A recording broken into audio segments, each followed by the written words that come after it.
Halo semuanya, kembali lagi bersama saya Madianto. Kali ini kita akan membahas tentang motivasi untuk hidup hemat, pikirkan kesejahteraan di masa tua. Kita semua pasti tahu peribahasa tentang hemat pangkal kaya. Faktanya, hemat itu tidak hanya membuat kita kaya.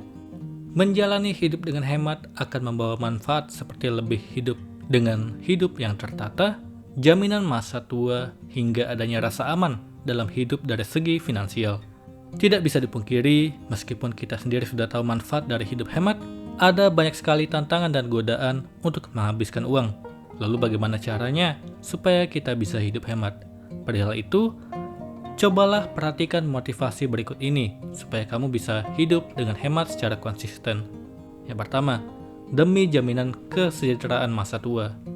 Motivasi pertama yang bisa menyemangatimu untuk hidup hemat adalah dengan memikirkan kesejahteraan ketika tua nanti. Karena kalau sudah tua, pasti kamu juga akan pensiun. Dengan kata lain, kamu jadi tidak punya pemasukan dan tidak menghasilkan uang lagi. Disitulah manfaatnya dari berhemat sejak muda dan aktif menghasilkan uang. Hidupmu jadi lebih terjamin, nyaman ketika tua, karena punya tabungan yang banyak dari menjalani hidup hemat selama ini. Kedua, supaya bisa pergi kemanapun yang kamu mau. Kalau suka traveling, tidak cuma memikirkan tentang masa tua yang bisa menjadi motivasi untuk hidup hemat, akan tetapi bagi kamu yang suka berpetualang juga punya motivasi sendiri, yang mana dengan hidup hemat, kamu jadi bisa menyimpan sebagian uang untuk berpergian kemanapun kamu mau. Kamu juga bisa melakukannya dengan berhemat. Hidup hemat mengejar kamu untuk menabung dan bisa digunakan ketika memiliki waktu liburan. Ketiga, supaya hasil kerjamu kelihatan, alias gaji tidak habis begitu saja.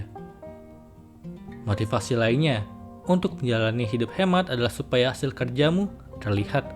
Setidaknya dengan banyaknya tabungan dan aset yang kamu miliki dengan hidup hemat, karena kalau boros dan foya-foya tentu gaji besar pun akan habis begitu saja. Sayang sekali kalau kamu sudah kerja keras dan menghasilkan banyak uang, tapi tetap tidak terlihat hasilnya karena gaya hidup yang salah. Yang mana kalau kamu berhemat, maka sekalian bisa mengatur finansial dengan lebih bijak. Lagi pula yang untung juga dirimu sendiri.